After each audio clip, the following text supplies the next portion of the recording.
বাবাকে বুঝতে একটা জীবন লেগে যায়। 4 বছর বয়সে আমার বাবা সেরা।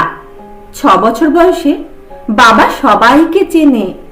10 বছর বয়সে বাবা ভালো কিন্তু একটু কঠোর।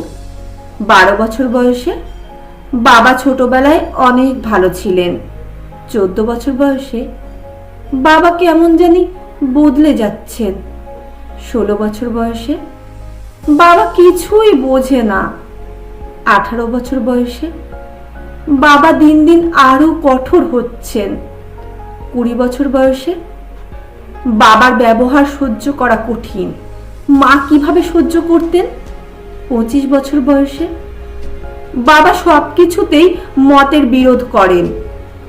30 বছর বয়সে বাবার সাথে একমত হওয়া খুব কঠিন। দাদাও কি বাবাকে এভাবেই দেখতেন? 35 বছর বয়সে বাবা আমাকে নিয়মের মধ্যে বড় করেছেন। আমাকেও আমার সন্তানদের তাই শেখাতে হবে।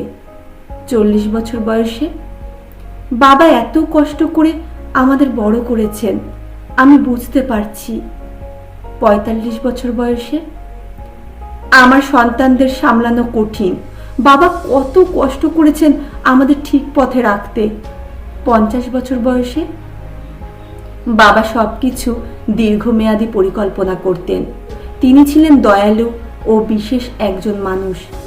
সত্যি আমার বাবা সবার সেরা।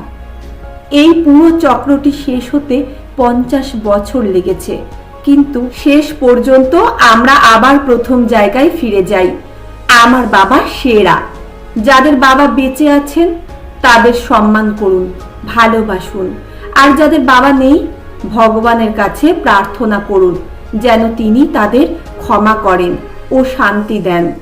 আমরা চাই আমাদের সন্তানরা যেন আমাদের আরো ভালোবাসে ও সম্মান করে, যেমনটা আমরা আমাদের বাবাকে করেছি বা করতে পারিনি।